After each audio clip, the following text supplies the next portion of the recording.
Hey everyone, it's Brandy and welcome back to my channel, Brandy Janae's Bookshelf. Today I'm here to go over all of the books that I finished in March. Yes, we're in April, so March.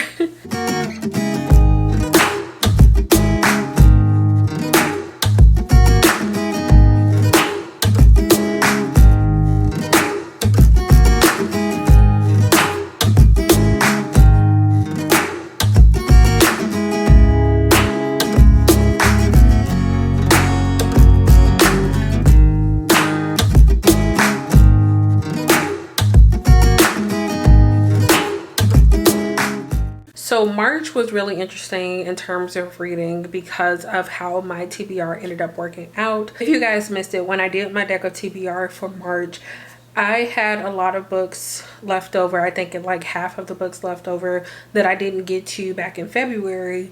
So I told myself that for each book that I did not finish, I had to add an extra pull for my deck of TBR. And that turned out to me having 12 books that were on my like must read for the month. March, I was kind of going into the month thinking I want to make it as enjoyable as possible. So because of that, I feel like I didn't get through as many books as I would have liked, but I still got through a good amount and I think I enjoyed mostly everything. And the other thing that I wanted to talk about is that there are some of the books that I have mentioned in other videos that have already been posted on my channel, and for those books I won't be going into detailed thoughts of them because like I said, I did talk about them in other videos. There are two videos in particular this month. I have my mid-month March wrap up. I'm not going to be going into details on any of those books, and then I also posted like a random read with me kind of video that I did over like a day, maybe like a day and a half, that I posted, and I'm not going to be going over details on those books either, which I will remind you of when I get to them. But just so you know, I won't be going into detailed thoughts on each and every book that I have to show off in this video. But with all of that being said, let's move into the stats so that I can then go into the actual books. As far as stats for March, I read a total of 18 books, and over those 18 books I read 5,406 pages. And then for the month I had an average rating of 3.89 stars. So as far as book breakdowns, I had one DNF, which I will quickly mention once I'm done with the stats. I have 4 rereads. 15 of the books that I read, I have print or physical copies of them. 2 of the books I read were ebook copies, and then 1 was an audiobook copy. As always with my end of the month wrap ups, I will be going through the books in the order of rating, so lowest rated to highest rated, and I actually start with all of my rereads since I don't give those new ratings. But this time around, I'm actually going to mention my DNF. Starting off, I'm going to talk about the only book that I DNF'd this month, which was Wings of Ebony by JL. And this is a YA urban fantasy, I believe. And this one is following this teenage girl named Rue. After her mother is killed, she ends up being taken in by her father, but her father tells her that she's not able to bring her sister with them. At the beginning of the story, she goes back to see her sister because it's her younger sister's birthday, and she's trying to give her a gift and also make sure that, you know, she's doing okay as best as she can. When she goes there, she ends up getting into some trouble because she breaks like one of the top laws in her father's people. I honestly did not get very far into this. I think I got about a third of the way through it, so a little bit over 100 pages read. There wasn't really anything wrong with the book, but while I was reading it, I was just not really in the mood for it, which I think is very weird for me. So I decided to put it down for now, and I will eventually pick it back up and, you know, finish it off. Okay, so now we're going to move over into my rereads for the month, which, like I mentioned, I do have 4 of them, and 2 of them are actually part of the same series, which is the first one that I'm going to talk about. So I restarted the Sugar Baby series by Rebecca Weatherspoon, the first one being So Sweet, and this one is following this character named Kayla Davis. And when the story opens up, I think it's been a couple months since she was laid off from her job, and she is struggling because she's running out of savings and the bills are, you know, starting to pile up, and she doesn't, or the bills are going to start piling up. Her friend slash roommate ends up convincing her to sign up for the Sugar Baby website where, you know, meet older men basically to get money from them in exchange for whatever these men are expecting, which is different depending on the man. And she's not really into the whole idea of it, but her friend ends up convincing her to at least go to this meet and greet that they're having, try it out, see if she can meet someone, and you know, it'll be what it is. And she goes, or they both go to this meet and greet, and she ends up talking to this one guy who is definitely a little different from all of the other men that she kind of comes across. And she doesn't think anything of it, and they're having a little conversation. But by the end of that conversation, he lets her know that he's actually also technically a sugar daddy, and he is interested in an arrangement with her. And one thing leads to another. They come to an agreement, and eventually that arrangement ends up leading into a relationship, which is where the series progresses. So like I mentioned, I read So Sweet, which I did talk about already in my mid-month wrap-up, and then I started So Right because I had only planned on rereading the first one. Technically, at this point of me filming this wrap-up, I have not finished So Right. I'm including it in here because at this point I could have finished it, but I just keep forgetting that I'm currently reading it. So I think by the time that this video goes up, or within the week that this video goes up, I will be finishing that off. But I just included it in my March reads because honestly it should have been finished in March. And then reread number 3 for me was Watch Me by Dorian Richards, which is a children's picture book. It was a couple weekends ago, whenever it was I think the 27th of March is when I actually read this. My niece and nephew were over like 2 days in a row, and one of those days I was reading with my niece, and this was one of the books that I picked up to read with her. If you haven't heard me talk about this one already, this is just a story about the author's father as he decides that he's going to travel to America to follow his dreams. And then the last of my rereads for March was Magic Bites by Alona Andrews, which is the first book in the Kate Daniel series. I feel like I shouldn't even really get into too many details about this one. So I feel like I've talked about it on my channel a lot. Well, maybe not a lot, but enough. I reread this one because I had read the first book in a spin-off series which takes place in the same world, which I'll get to later in this video. And I was really in the mood to just get back to the actual character, or not the actual characters, but get back to the characters that started off the series. And so I decided to pick up the first book. Now that I'm done talking about my rereads, we're going to move into my 3-star section. The first 3-star book that I have to talk about is The Queen's Assassin by Melissa De La Cruz. This one is a dual perspective YA fantasy following Shadow and Caledon. So Shadow is this girl who has been raised by her aunt, and she has spent her entire life training to join the guild, following in the footsteps of both her aunt and her mom, I believe.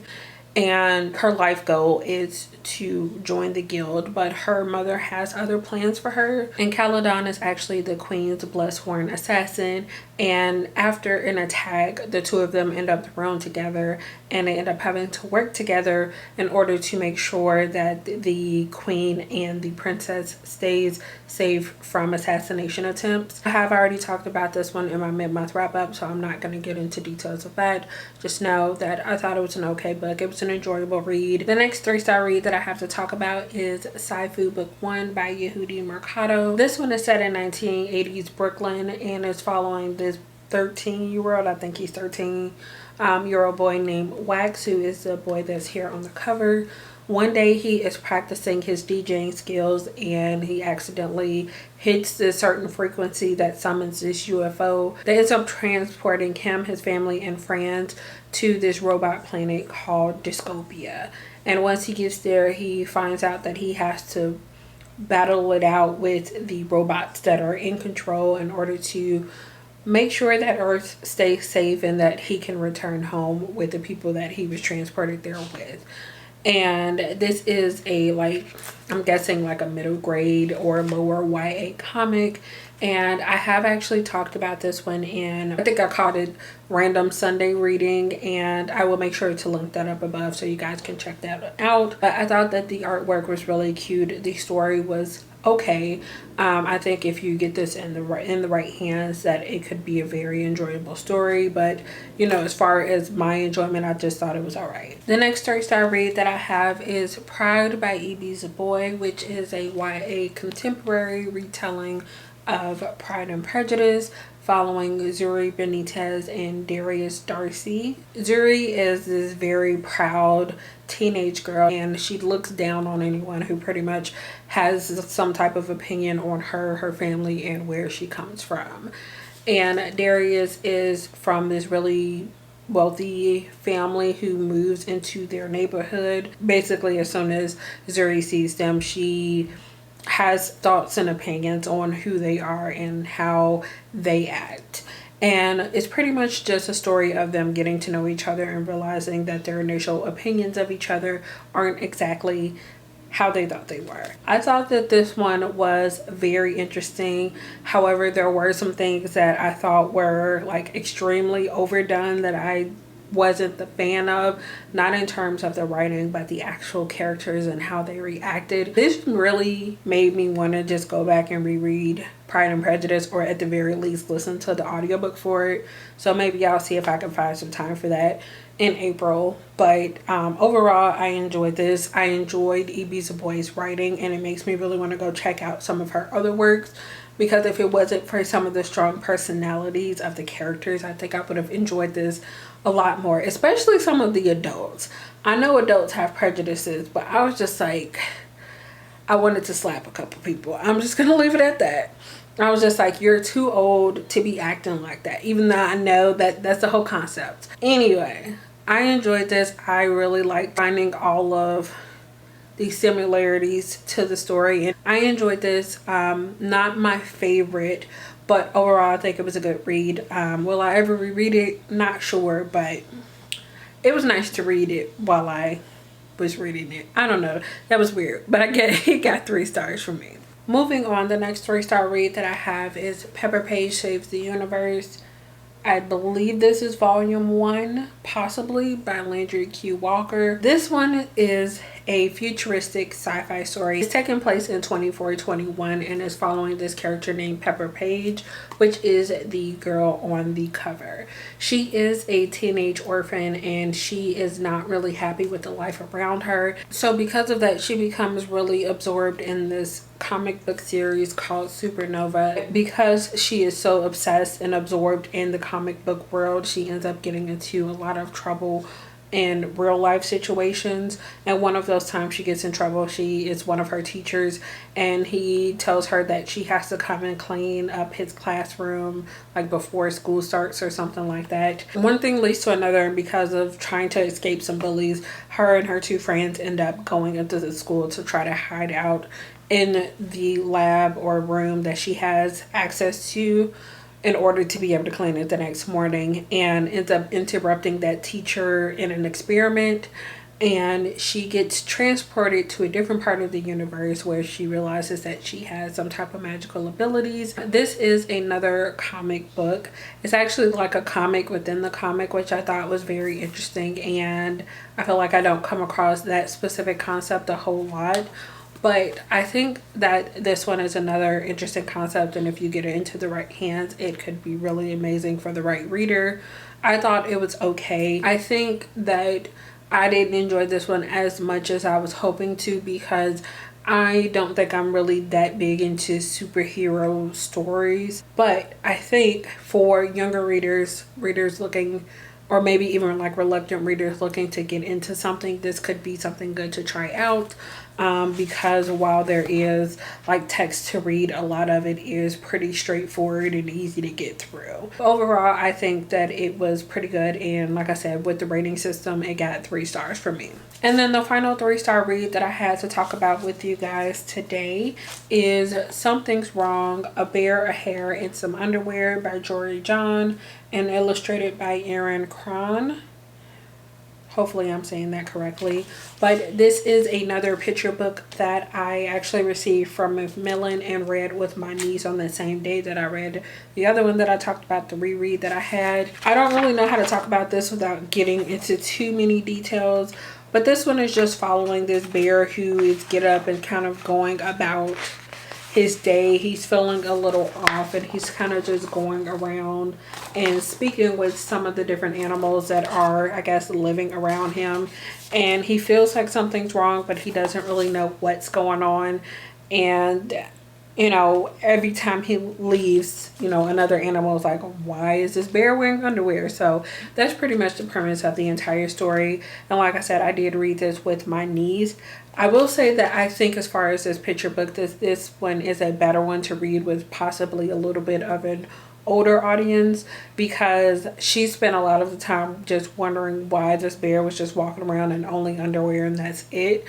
And she wasn't really focusing on anything that I was actually reading. Thanks to Macmillan for sending this my way. I enjoyed this. That was actually, I believe, so that was actually the last of my 3-star reads. So now we're going to move into my 4-star section. And the first one that I'm going to talk about in that section is Fire in His Fingertips Volume 2 by Kawano Tanishi. This one is following Rio and Soma, who are childhood best friends, and they have stayed connected through adulthood. And as we're starting off the beginning of the story in volume 1, Rio is constantly trying to set Soma up with different people, but it never seems to work out, and she's not really sure why. And she just like keeps attempting to set him up with people. However, one day there is a fire in Rio's apartment, and Soma actually works as a firefighter, and he is the person who actually ends up saving her. But because her building burned down, or there was a fire in her building, she pretty much lost everything, and he offers to let her stay with him until she gets back on her feet. She agrees, and that is the start of their relationship.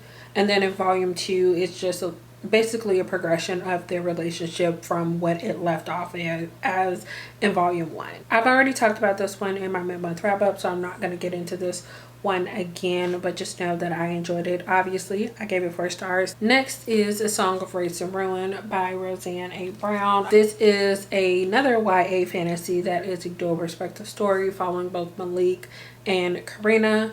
At the beginning of the story, Malik is traveling with his 2 sisters, and they are traveling to Zaran in order to live a better life. However, once they're trying to enter into Zaran, his younger sister ends up getting taken and held hostage by this vengeful spirit, and he tasks Malik with killing the crown princess in order for his sister to be set free.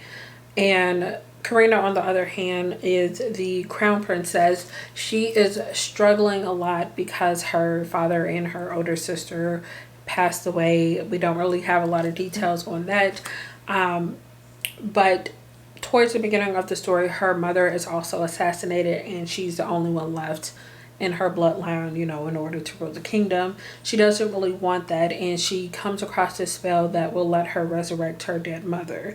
But in order to do that, she needs the beating heart of a king.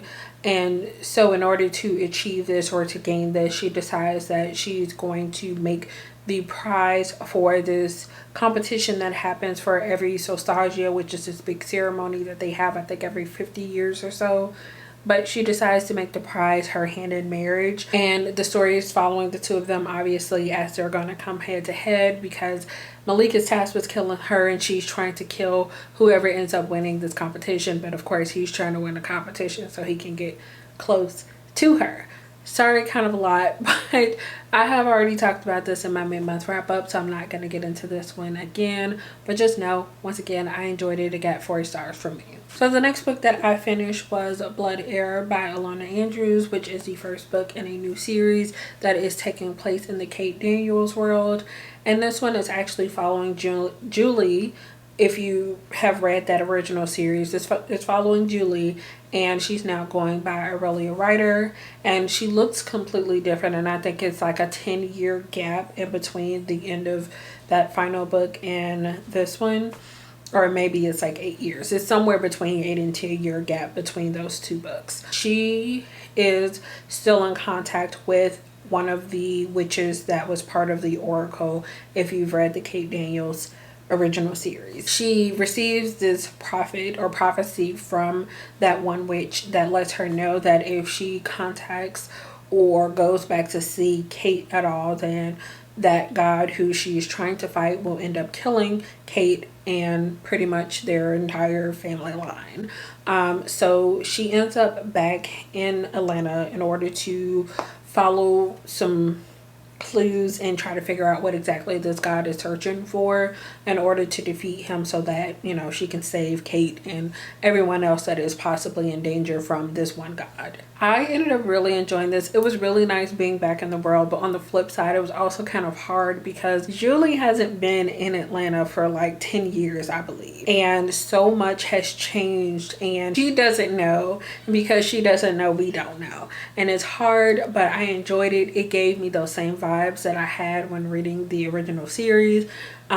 But slightly different because we're obviously following a different characters with different skills and things like that. And I wish that there were already more of the books in the series out, and I'm wondering how long it's going to be, if it's going to be drawn out to like almost 20 books like the original series. But I'm going to enjoy reading this as it goes along, and I just can't wait to see how everyone is going to end up interacting and how everything is going to play out with her and everyone else. But I enjoyed this, gave this 4 stars.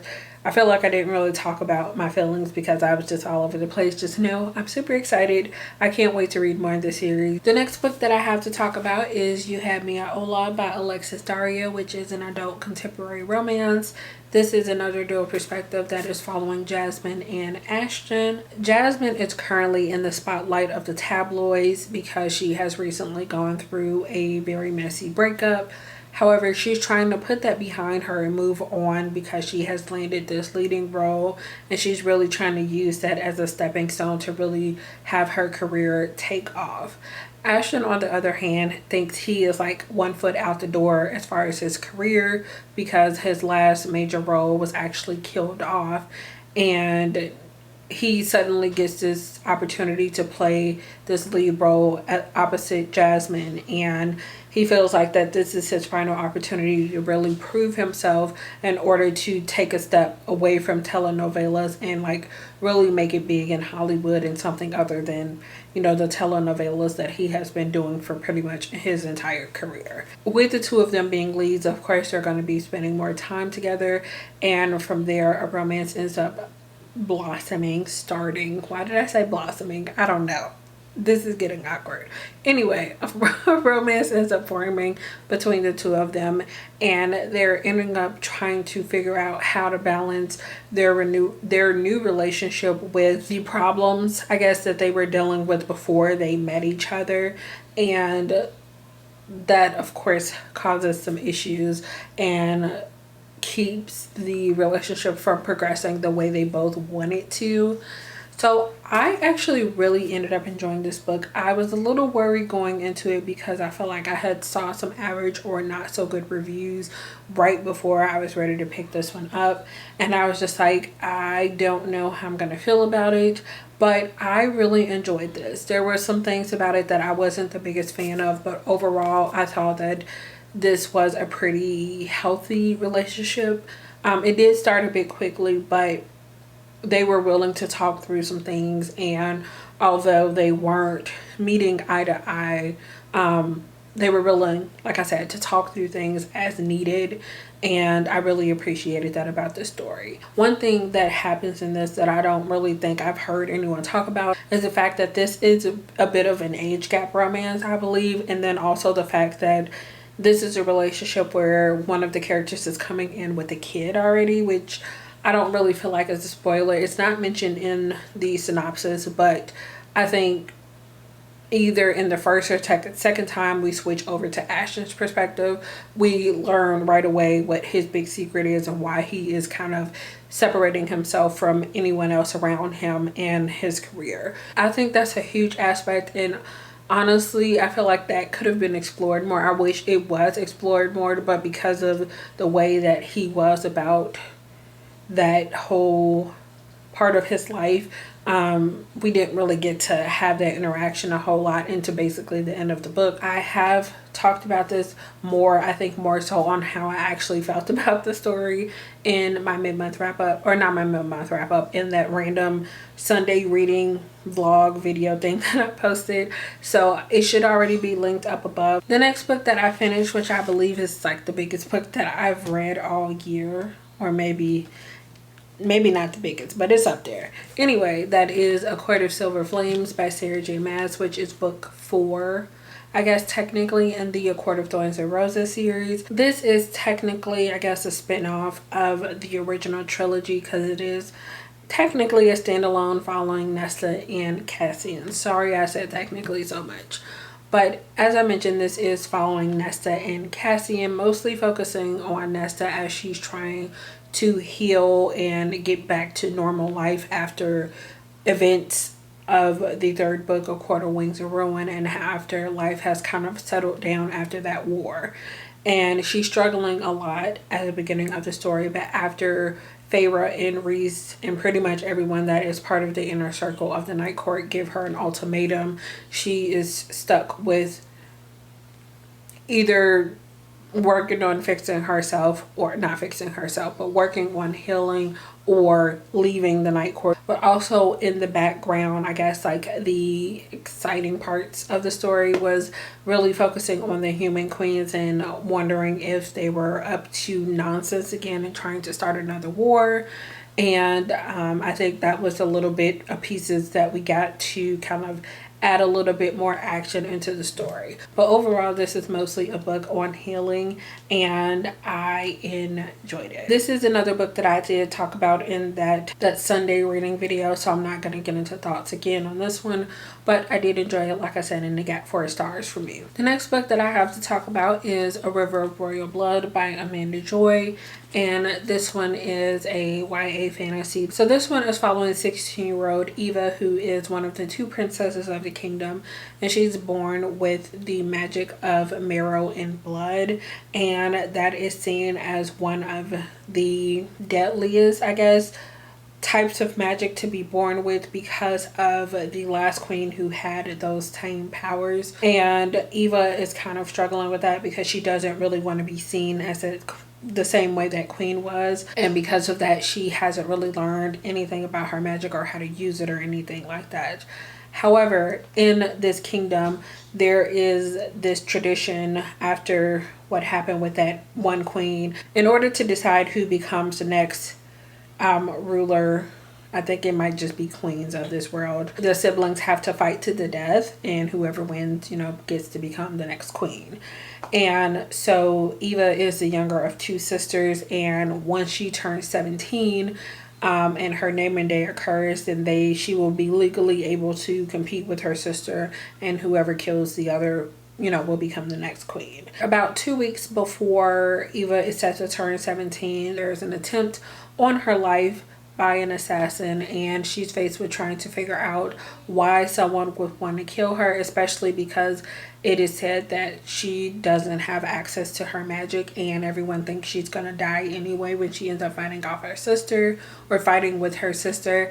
And a lot of this book is really trying to figure out who's trying to kill her and why, and prepping for that battle between her and her sister. Okay, so I about had a heart attack because I just saw a spider crawling, and of course as soon as I went and got a shoe, it disappeared. So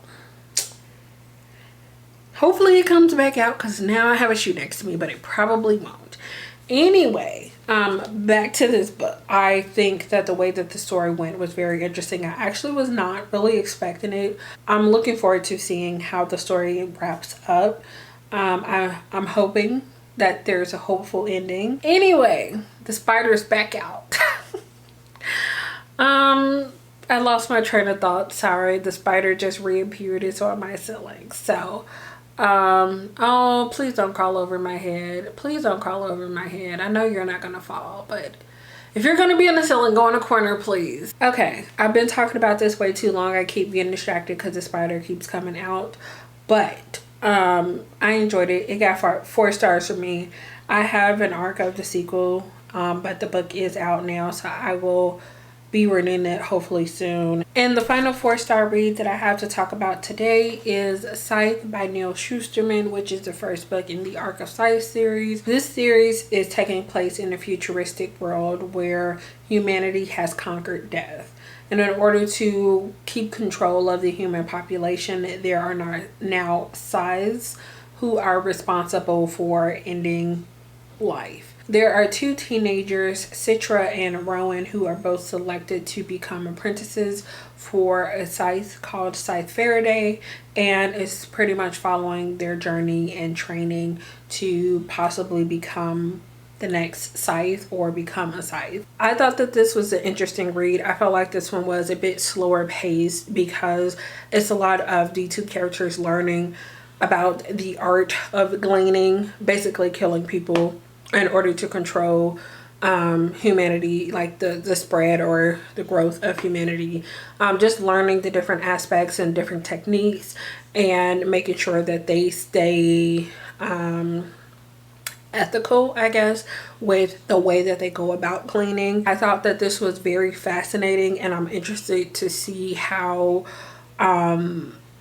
the story progresses, because I don't know if we're gonna actually be still following the 2 characters who we are introduced into in this book. I'm looking forward to reading the other 2 books in the trilogy and seeing how everything plays out and what's going to become of the characters moving forward. Moving into my 5-star section, and this month I only have 2 5-star books to talk about. The first 5-star read that I have to talk about is Amari and the Night Brothers by B.B. Austin, which is a middle grade urban fantasy. But this one is following 12-year-old Amari Peters, who is really struggling after the disappearance of her older brother. Pretty much everyone thinks that he has got caught up in some illegal things and as a result is dead somewhere. However, Amari does not believe that at all, especially because of the way her brother was. He was very smart, very into making the next best step for himself, and she just doesn't believe everything that everyone else has assumed about her brother. And one day she gets this briefcase, which is basically an invitation to attend the Bureau of Supernatural Affairs, and she was actually nominated to attend their summer program by her older brother. And when she gets there, she actually learns a little bit more about what her brother was doing, and that he's very well known in the supernatural world. And she is determined to figure out what exactly has happened to him, and then also to save him from whatever has happened. And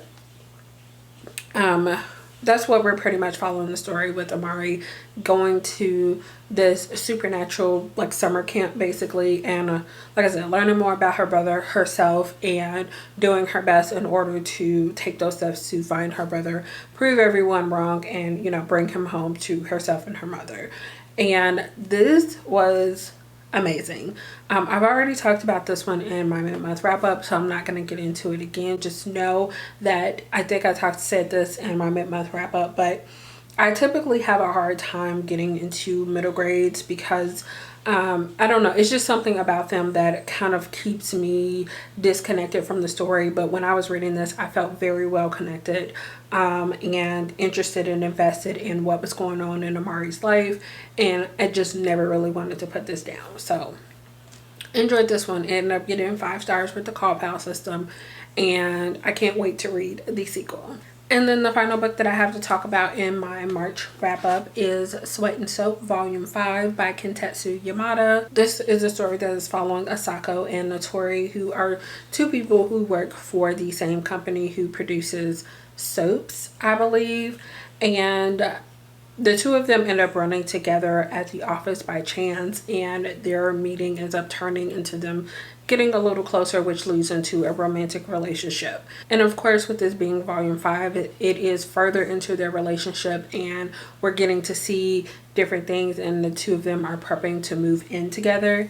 And I just love this. It's another one that I have already talked about in my mid-month wrap-up, so I'm not going to go into details on that one, on this one either. Just know I love the series. I'm gonna be sad to see it end, but I'm still super excited for the rest of the volumes that are set to come out. So those were all 18 of the books that I have currently finished, and one that I am still technically currently reading. But those are all the books that I finished in March, or maybe a little bit past March. We're gonna just not talk about that. But I enjoyed, like I said, pretty much everything that I read. Of course, some more than others, but I think, like I said, just overall that March was a good reading month.